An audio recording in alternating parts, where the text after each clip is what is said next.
Lula, que está numa correria danada. Nós estamos em Bruxelas, capital da Bélgica, de certa maneira, capital da Europa, pelo menos a capital da União Europeia, né? A reunião da CELAC com a União Europeia, aqui é o segundo dia já. O presidente Lula está arrumando um horáriozinho para nos atender aqui, porque está no corre-corre. Reunião antes, vai ter reunião ainda mais para frente também, muita coisa acontecendo. O Stucker arrumou aqui uma salinha pra gente, só faltou a batata frita que a gente tinha conversado. Pô, da Bélgica, né? Tinha que ter tido uma batatinha frita até, porque o presidente ainda nem almoçou, né? Mas a gente vai no copo d'água por enquanto, né? Como é que está sendo essa reunião? Como é que está tendo tudo? O show, primeiro, é importante dizer para o povo brasileiro que havia 8 anos que essa reunião não acontecia. Por irresponsabilidade do golpe e depois pelo que aconteceu depois de 2018 no Brasil. E é muito importante porque aqui você está numa reunião que participam todos os presidentes da Europa e participam todos os presidentes da América Latina e Caribe. É a oportunidade não apenas de você fazer acordo, discutir ações conjuntas dos 2 continentes, discutir política de investimento, como é extremamente importante você fazer reuniões bilaterais com os presidentes para que você discuta a aproximação do Brasil com o mundo. Eu tenho feito muitas bilaterais, ao todo eu acho que vai dar 8 bilaterais, ou seja, com os presidentes dos partidos que a gente tem interesse de conversar e outros que têm interesse de conversar com o Brasil. E é extremamente importante para o futuro da nossa política. Nós concluímos a pauta do Mercosul, já enviamos para os presidentes do Mercosul. Ela não vai ser discutida aqui, porque não é a CELAC que tem que fazer o acordo, é só o Mercosul. Mas eu estou achando a reunião extraordinária. Eu fico muito feliz com o carinho que as pessoas tratam a volta do Brasil. É como se fosse uma coisa nova que estivesse chegando a participar da reunião, todo mundo muito feliz, e eu sinto muito orgulho de ser brasileiro por conta disso, ou seja, as pessoas gostam do Brasil, as pessoas querem estar com o Brasil, as pessoas querem visitar o Brasil, as pessoas querem que o Brasil visite os seus países, e portanto eu acho que nós vamos fazer encontros extraordinários e vamos fazer com que a imagem do Brasil melhore diante do mundo. Inclusive tivemos uma reunião com França, com Colômbia, com Argentina, com o representante do negociador das oposições da Venezuela, com a vice-presidenta, para discutir um pouco a possibilidade de normalizar a situação na Venezuela. Tudo isso aconteceu dentro de um espaço em que a gente não precisa sair para lugar nenhum. Já visitei o rei da Bélgica, o rei belga, já visitei o primeiro-ministro, ou seja, é uma coisa extraordinária. Uma curiosidade para dizer para o povo brasileiro que eu sempre falo é o seguinte: eu visitei o rei da Bélgica e eu lembrei que o primeiro rei a visitar o Brasil foi o rei belga, em 1920. Sim. Porque ele foi o primeiro rei a reconhecer o Brasil, a independência do Brasil. E ele foi ao Brasil para receber um título doutor honoris causa, por isso que foi criada a Universidade do Brasil. A gente não tinha universidade, juntou várias faculdades que a gente tinha, criou a Universidade do Brasil para dar um título para o rei belga. Então, eu tive com o rei, não aquele, o avô desse aqui, e foi muito importante a vontade que ele está de conhecer o Brasil, de voltar a visitar o Brasil. Então, eu acho que é uma reunião muito produtiva para o futuro das relações internacionais do Brasil. Agora, parte dessas reuniões bilaterais, elas, é claro, o Brasil é enorme, é o maior país em termos de território, em termos de população também, dessa reunião, são 60 países, né? Agora, parte também é o que o senhor fala, que é aquela relação pessoal. Querer você conhecer o líder de um país, olhar, conversar, olho no olho, que isso faz muita diferença na política e nas relações de países, mas também vira uma coisa pessoal também? Faz a diferença. Faz a diferença porque a relação humana é uma relação química. Você tem que tocar na pessoa, você tem que sentir a pessoa, você tem que olhar na cara da pessoa. E o Brasil, que já era importante, o Brasil agora com a questão, sabe, da transição energética que o mundo está atravessando, o Brasil está virando mais importante ainda porque todo mundo está de olho na Amazônia. E agora que nós decidimos fazer uma reunião entre os países amazônicos, dia 8 e 9 de agosto, em Belém do Pará, todos os países da América do Sul que têm território amazônico vão participar. Inclusive, eu convidei a França, porque tem a Guiana Francesa, eu convidei a Indonésia, porque tem grande floresta, e convidei os 2 países Congos. Sabe, para participar, para que a gente tome uma decisão conjunta dos países que têm floresta, para a gente levar na COP28, que vai ser o debate do clima nos Emirados Árabes no final do ano. Então, é extremamente importante o carinho e a preocupação que as pessoas têm com o Brasil. Eu tenho dito que a gente não quer transformar a Amazônia num santuário da humanidade. A Amazônia é um território do qual o Brasil tem poder soberano sobre ele, mas o que a gente quer compartilhar é a exploração científica da riqueza da biodiversidade para saber se dali a gente pode extrair produtos fármacos, se a gente pode trazer coisa para fazer indústria de cosméticos, mas, sobretudo, para a gente tentar pesquisar como melhorar a vida do povo que mora na selva. Como é que a gente pode melhorar a vida dos indígenas, a vida dos pescadores, a vida dos ribeirinhos, a vida dos extrativistas e a vida do conjunto da sociedade na Amazônia da América do Sul, que são 50 milhões de pessoas, e na Amazônia brasileira, que são 28 milhões de pessoas. Nós precisamos pensar em cuidar da floresta, mas temos que pensar em cuidar do povo, porque o povo é que faz a nossa nação.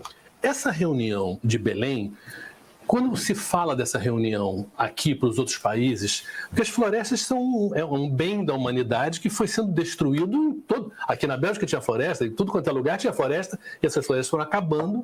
Hoje é um patrimônio de poucos países, florestas realmente muito grandes. A gente pode transformar essas florestas num bem para a humanidade, uma humanidade reconhecer isso como se fosse petróleo, como se fosse um minério, como se fosse algo assim, é uma reserva de algo muito especial? Pode e devemos fazer isso. Aliás, a humanidade toda precisa levar em conta que cada gesto nosso daqui para frente, cada atitude nossa, ela pode melhorar ou piorar a situação do planeta. De todos. Todo mundo já percebeu que há mudança de clima. Todo mundo já percebeu que está esquentando o clima. Todo mundo já percebeu que está chovendo muito em lugar que não chovia, que tem seca onde chovia bastante. Todo mundo está percebendo furacão. Todo mundo está percebendo uma série de coisas, desastres, incêndios que está acontecendo. Então, todos nós temos responsabilidade. Como o Brasil ainda tem milhões de hectares ou milhões de quilômetros da Amazônia preservado, nós precisamos transformar isso num patrimônio efetivamente brasileiro, mas que gere melhoria da qualidade de vida para o povo brasileiro. Por isso que nós vamos ter que colocar as universidades para pesquisar, os institutos de pesquisa, fazer convênio com outros países, para que a gente possa definitivamente, dependendo do Brasil, a gente cuidar da nossa floresta para cuidar do planeta. E é mais importante saber que a floresta em pé pode render mais para o Brasil do que derrubar a floresta. Nós temos 30, 40 milhões de hectares de pastos degradados que pode ser recuperado para plantar o que quiser sem precisar derrubar uma única árvore. Nós temos que dizer para as pessoas que cortam madeira para fazer móveis que quem quiser cortar madeira para fazer móveis, plante. Compra uma área de terra, planta madeira e ele então fica cortando a hora que ele quiser. Mas aquilo que a natureza nos deu é de todo mundo. Ninguém tem o direito de cortar uma árvore que tem 300 anos. Não é tão renovável assim. Um mogno com 250 anos, 300 anos, para que cortar? Aquilo é um patrimônio da humanidade. Vamos plantar o mogno em outro lugar e vamos cortar na hora que for possível cortar. Então, esse processo de educação, o Shoa, é que nós vamos ter que fazer com o povo brasileiro. Ou seja, nós somos a única espécie animal capaz de destruir o mundo que a gente vive. É extraordinário. Nós não cuidamos do lixo da nossa casa, nós não cuidamos do lixo do nosso bairro, nós não cuidamos do lixo. Vai se jogando lixo em tudo quanto é lugar, não tem lixo seletivo na maioria dos lugares. Ou seja, a irresponsabilidade nossa é muito grande. Então nós precisamos ser mais responsáveis. Por isso eu defendo, inclusive, que isso deve fazer parte do currículo escolar. A criança tem que aprender a questão ambiental na escola.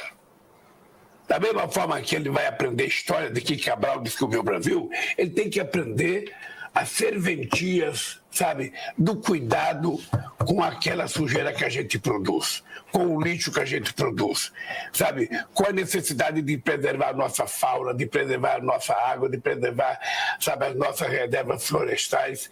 Sabe, é isso que nós temos que educar as crianças, é isso que elas têm que saber. Sabe? E nós vamos, então, a partir daí, começar a saber o mundo que a gente quer criar para o futuro tem que ter a participação do povo brasileiro desde a criança. A criança numa creche, ela já tem que aprender para ensinar a mãe.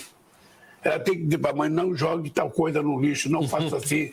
Sabe? Porque assim a gente vai ter um mundo muito melhor e todo mundo vai conseguir viver bem. E eu acho que o Brasil tem uma chance excepcional. Nunca antes na história do Brasil eu vi o Brasil com a oportunidade que ele tem de conquistar aliados, conquistar espaço, conquistar investimento, sobretudo nessa questão da transição energética, energia eólica, energia solar, biomassa, etanol, biodiesel e agora com hidrogênio verde. A chance do Brasil é extraordinária e eu acho que a gente não pode jogar fora essa oportunidade. Eu acho que o século XXI definitivamente vai ser o século da independência verdadeira do Brasil, do ponto de vista econômico, cultural, social e também geopolítico. Esse otimismo que o senhor mostra, e obviamente o senhor tem batido esse tambor do meio ambiente muito fortemente, mas por outro lado a gente vê, lembra, Rio 92, a gente está falando de 31 anos atrás, a gente já se falava dessa preocupação com o meio ambiente.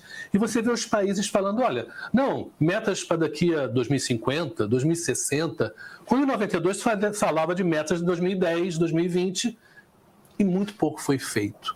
O senhor sente essa urgência que o senhor vê em outros líderes também, ou muita coisa de boca para fora? Olha, ainda tem muita coisa da boca para fora.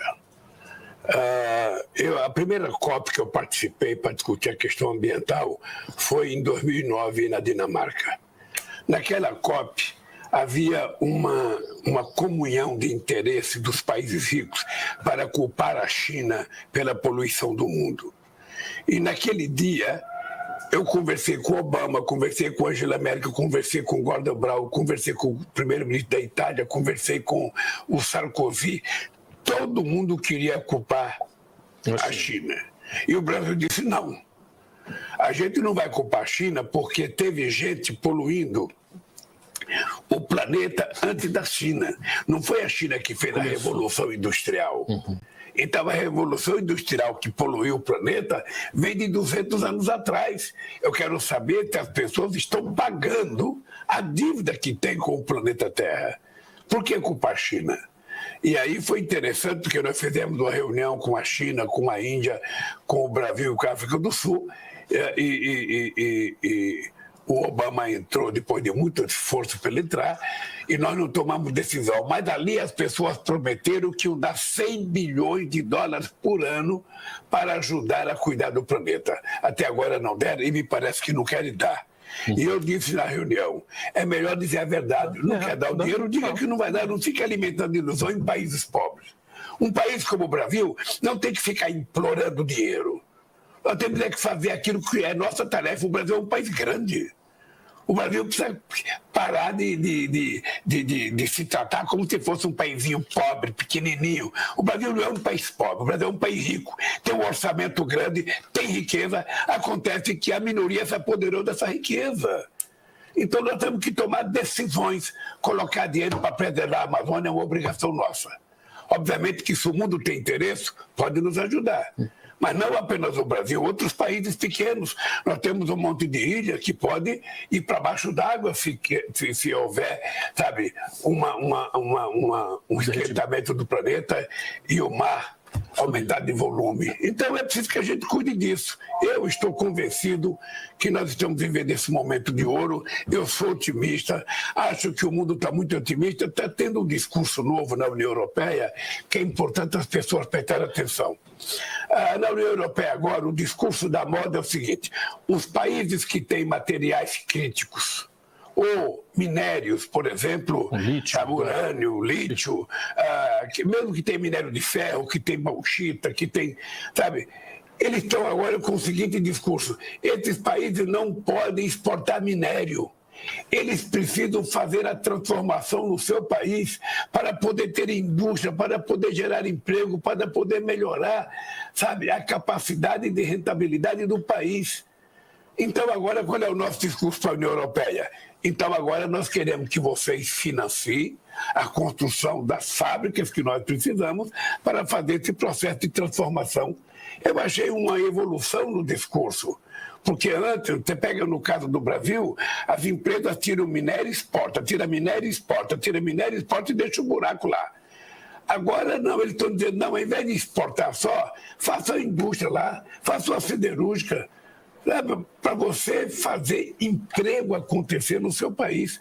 Esse é um discurso novo na União Europeia que eu acho que o mundo precisa aproveitar para que os países pobres ou os países em desenvolvimento que têm minérios possam se desenvolver.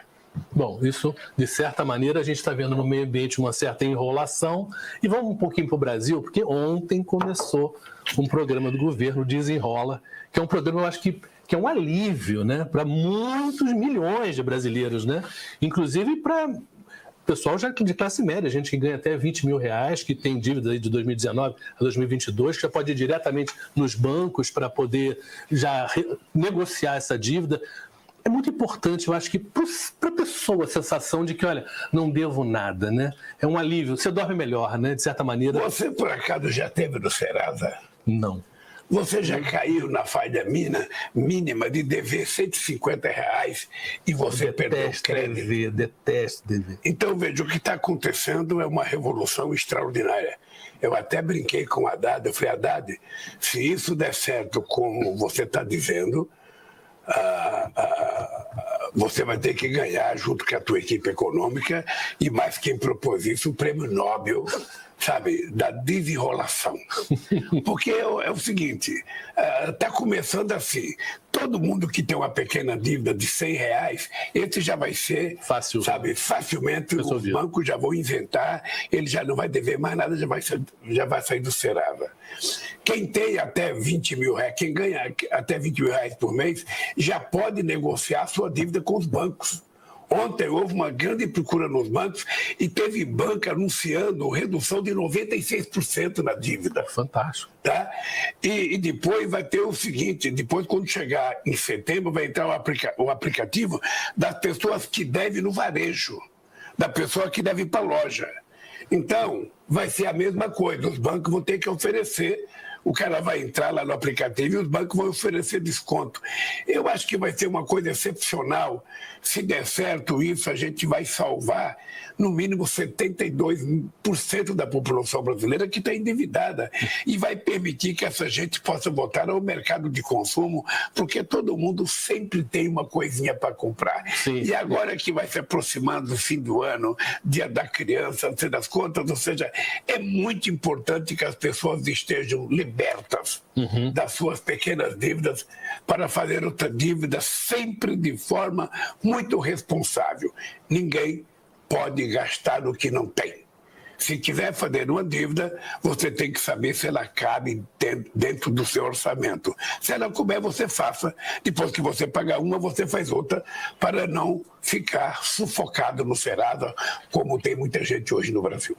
Você se lembra, na tua juventude, de ter dívida, do incômodo que era essa coisa de dever, ou você evitava isso? Deixa eu te dizer uma coisa. Eu tenho uma coisa que eu tenho certeza e convicção. Quando você deve ir para um banco, você não passa perto do banco. Mas você vai para o Serasa, se você não tiver mais crédito. Sim. Mas antigamente a gente comprava por caderneta.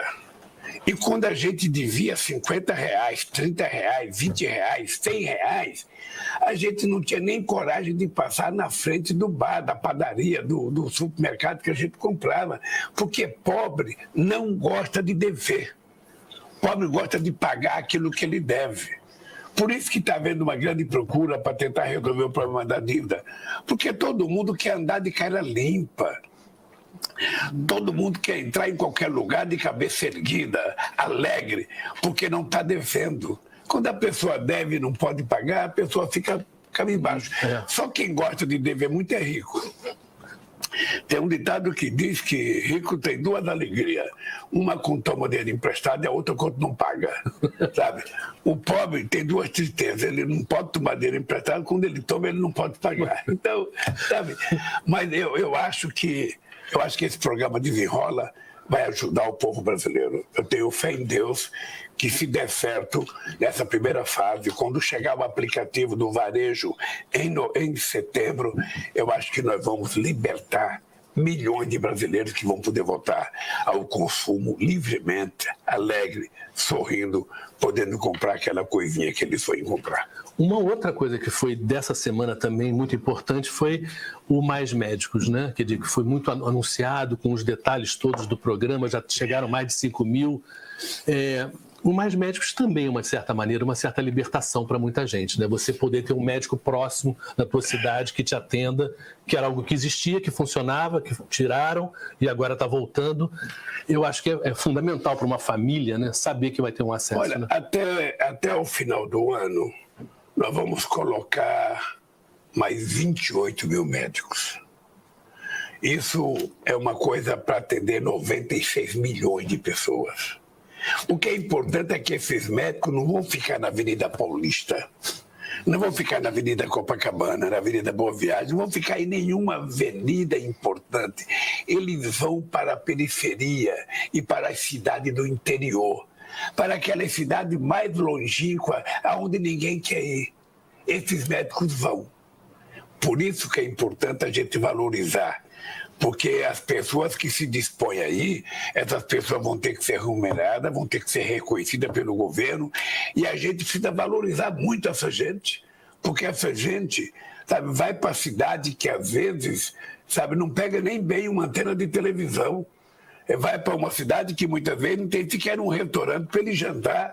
Às vezes ele tem que se separar da família para poder ir para um lugar desse. Então, é uma revolução que a gente está fazendo na saúde. Eu quero dar os parabéns à nossa ministra e todo o pessoal da saúde, porque ela conseguiu fazer, sabe, o edital, a maioria de brasileiros, o que é extremamente importante, e isso eu acho que vai melhorar a qualidade da saúde. Depois nós temos que fazer uma outra coisa, que é cuidar dos especialistas.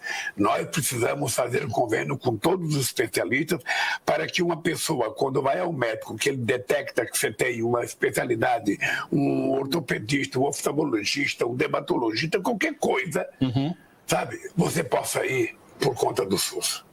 Para isso, a gente vai ter que arrecadar um pouco mais de recursos para o SUS, porque o SUS virou uma coisa muito respeitada depois da pandemia. Quando todo mundo pensava que o mundo ia acabar, apareceu o SUS e fez uma revolução de coragem, de competência, sabe, no tratamento do povo brasileiro. Se não fosse o SUS, teria morrido muito mais gente. Eu sou eternamente grato ao pessoal que trabalha no SUS pela qualidade.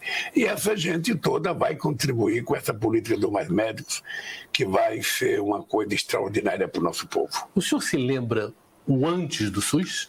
Quando o senhor era jovem, quando o senhor era menino, o que era ir um médico, a dificuldade que eram muito menos hospitais, muito mais dificuldade para o pobre ter acesso ao médico? Era muito difícil, ou seja, muita gente morria sem conseguir chegar ao médico. Às vezes você ia no médico, ele dava uma receita, você morria sem poder comprar um remédio. E muitas vezes ainda hoje a pessoa morre sem conseguir chegar no especialista.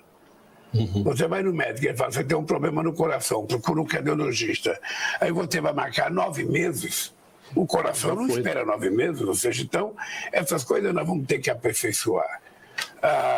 As coisas melhoraram muito. A criação do SUS na Constituição de 88 foi uma revolução. É uma coisa que você tem que dizer para o povo todo santo dia. Não tem nenhum país do mundo com mais de 100 milhões de habitantes que tenha um sistema único de saúde como o SUS.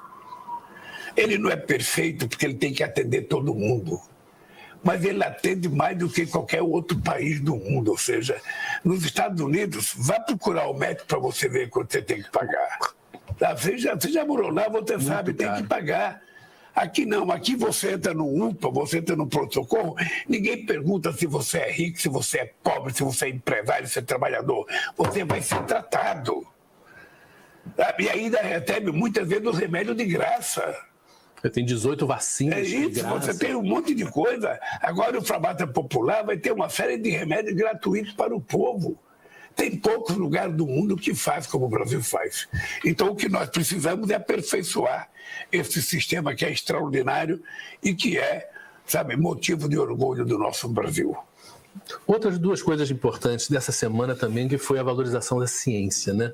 A gente passou por um momento ali que tinha gente anti-vacina, anti-ciência, como se a gente não tivesse aqui exatamente falando com o Brasil usando o que é a ciência, né? A internet, a câmera, a eletricidade, tudo isso é ciência.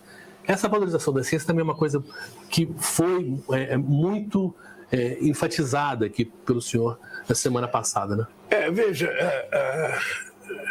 quando eu deixei a presidência em 2010, nós fizemos um congresso para discutir a questão da ciência, que participaram todas as entidades de ciência do Brasil. E naquela época nós fomos muito elogiados porque nós conseguimos fazer um PAC de 41 bilhões de reais envolvendo vários ministérios, e esse dinheiro foi aplicado cada centavo porque nós contratamos, sabe o quê? Nós nós fizemos um convênio com as universidades, com a SBPC, para que os cientistas criassem um grupo para administrar esse dinheiro. E foi aplicado cada centavo desse recurso. Por isso, a nossa alegria, sabe, de fazer investimento, voltar a pagar a bolsa, voltar a investir em mestrado, voltar a investir em pesquisa, voltar a investir nas universidades brasileiras, porque não há país que consiga se desenvolver sem que a gente faça investimento em pesquisa. E voltando, essa é uma notícia agora, a célula-tronco, que é uma das revoluções da medicina, né, em relação à cura de várias doenças que estão... O Brasil é o terceiro país que mais faz pesquisa de célula-tronco, só para os Estados Unidos e Canadá. Quer dizer, já é uma realidade, quer dizer, há uma qualidade muito boa da ciência brasileira e é uma coisa que, claro, que bem gerida, bem regada, né, isso pode dar frutos muito importantes, né? Foi uma pena que nesses últimos 6 anos a ciência ficou sem receber nenhum recurso do governo, não havia dinheiro para investimento e nós agora retomamos tudo. Então agora as coisas vão voltar à normalidade e vão funcionar, eu diria, daqui do jeito que o Brasil precisa.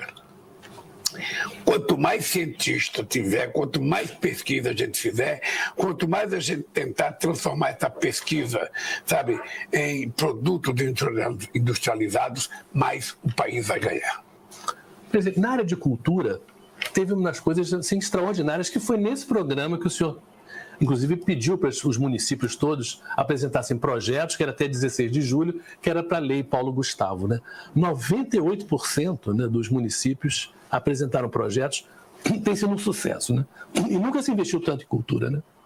Olha, eu acho que, primeiro, tinham extinguido o Ministério da Cultura. O Ministério da Cultura não existia mais. Ou seja, nós recriamos o Ministério da Cultura, além de colocar dinheiro no orçamento, nós tivemos 2 leis importantes. A Lei Paulo Gustavo, que é quase 4 bilhões de reais, e a Lei Aldir Blanc, que é outros quase 4 bilhões de reais. Esse dinheiro vão ser distribuído para a atividade cultural no Brasil. Quando a Margarete Menezes, ministra da Cultura, me ligou, dizendo que 98% dos municípios se inscreveram para receber verba, significa que a cultura voltou e voltou com força total. Significa que as coisas vão voltar a funcionar e agora vai entrar a Lei Aldir Blanc. Além disso, nós queremos criar na cultura os comitês culturais em cada capital do país, para que a gente valorize a cultura local, para que a gente, sabe, saia do eixo Rio-São Paulo, que é muito importante do ponto de vista da quantidade de artistas, da produção cultural, mas a gente precisa fazer cultura no Brasil inteiro. E é isso que estimula a gente a fazer esse investimento, é isso que estimula a gente a criar os comitês culturais, e é isso que vai fazer com que a cultura vai ser um valor importante. É preciso pensar a cultura também do ponto de vista econômico, também do ponto de vista financeiro. Quantos empregos gera a cultura, quantos salários gera a cultura? Qualquer peça de teatro, não é só o artista que está lá Sim, São um monte de gente trabalhando. Qualquer programa de televisão, não é só o cara que está entrevistando, tem dezenas de pessoas trabalhando para poder dar certo. Então, a atividade cultural é uma atividade muito forte economicamente. Quem fala que quando o governo coloca dinheiro na cultura, o governo está gastando, é um bobão, é um mentiroso, é um ignorante. Porque dinheiro e cultura significa investimento, geração de emprego, geração de oportunidades e distribuição de riqueza. É isso que é cultura, é lei de levar conhecimento, levar política para a cabeça do povo, levar, divertimento para a cabeça do povo. Isso que é extraordinário. Quem não gosta disso, quem não acredita nisso, tem gente que acha que artista trabalha. Você tem que achar que artista atrapalha porque só gasta dinheiro, porque está beijando o outro, porque está no tempo das contas o outro. Para de ser ignorante. A arte é arte. E a gente tem que gostar dela como ela é. Não é a gente que é dona. Aquilo que os artistas fazem, aquilo que eles conseguem produzir, o trabalho que eles fazem, às vezes o sacrifício que eles fazem, merece ser motivo de respeito do povo brasileiro. Portanto, viva a cultura. Presidente, a gente está encerrando aqui, mas uma das coisas que o senhor fez semana passada foi ir no congresso da UNE, né? E a UNE, eu queria que você contasse a sua história, porque o senhor entrou na política pelo lado do trabalho, pelo lado dos sindicatos. Mas muita gente entra pelo lado do estudo também, e a UNE, né, a União Nacional de Estudantes, tem uma história linda no Brasil, e é muito importante, tem tido presidentas mulheres, né, recentemente. E essa coisa do jovem também tem sido uma preocupação muito grande do senhor, do jovem se preocupar com política, se interessar por política, afinal de contas, o mundo é política, né? Shoa, foi interessante porque o primeiro congresso da UNE que foi em 1976, quando a UNE voltou à atividade. A UNE estava na clandestinidade e ela voltou. Tinha sido eleito um presidente novo, que era um companheiro, o Rui, que era um baiano, e eu fui no Congresso de Piracicaba. Depois eu sou o único presidente que fui no Congresso da UNE. Eu fui no Congresso da UNE em 2009, depois eu fui sem ser presidente, acho que em 2012, e voltei agora em 2023. Os presidentes não gostam de participar do Congresso da UNE, que eles têm medo de vaia, têm medo de protesto, têm medo de reivindicação. E é engraçado porque você fala que a juventude é o futuro da nação e quando você tem a oportunidade de conversar com ela, você não vai. Então eu vou, sempre que for convidado eu vou, sempre que eu puder participar eu vou, porque nós precisamos falar muito para essa juventude. Essa juventude sonha, essa juventude tem esperança e essa juventude quer acreditar em alguma coisa melhor, em alguma coisa que lhe dê perspectiva de futuro. Ele quer ter uma oportunidade. É por isso que nós temos que conversar com a juventude. E o Congresso da UNE é um espaço extraordinário, porque a União Nacional dos Estudantes tem muito a ver com a conquista da democracia no país, tem muito a ver com o combate à ditadura militar e tem muito a ver com o futuro desse país. Se você quiser falar de futuro, você tem que falar da UNE e dos estudantes. Por isso que eu fiquei muito feliz de ir ao Congresso da UNE. Bom, presidente, muito obrigado por essa conversa, mais uma, né? Aqui de Bruxelas, o senhor ainda tem muitos encontros agora à tarde e, enfim, e amanhã a gente tem uma coletiva e depois eu volto para o Brasil, muita coisa ainda para rolar. Agora, o desenrola foi muito bom, né? Eu ainda tenho que ter uma reunião hoje à tarde com a primeira-ministra da Dinamarca, eu vou ter que ter uma reunião ainda com o chanceler da Alemanha, tenho encontro ainda com o primeiro-ministro de Portugal, e depois nós vamos nos preparar para ir embora amanhã. Amanhã eu vou embora e eu vou passar em Cabo Verde, porque tem que passar, porque o avião não chega diretamente ao Brasil, e vou aproveitar para passar em Praia, que é a capital de Cabo Verde, para conversar um pouco com o presidente de Cabo Verde, e depois eu regresso ao Brasil para desenrolar os problemas do Brasil. Valeu, presidente. Obrigado. Um abraço, Shoa. Até semana que vem. Obrigado por vocês estarem assistindo a gente, ou nos canais do YouTube, nas rádios, enfim, todos os meios de comunicação que reproduzem esse programa. Quando você puder ver em casa também é muito importante, tá? Até terça-feira que vem.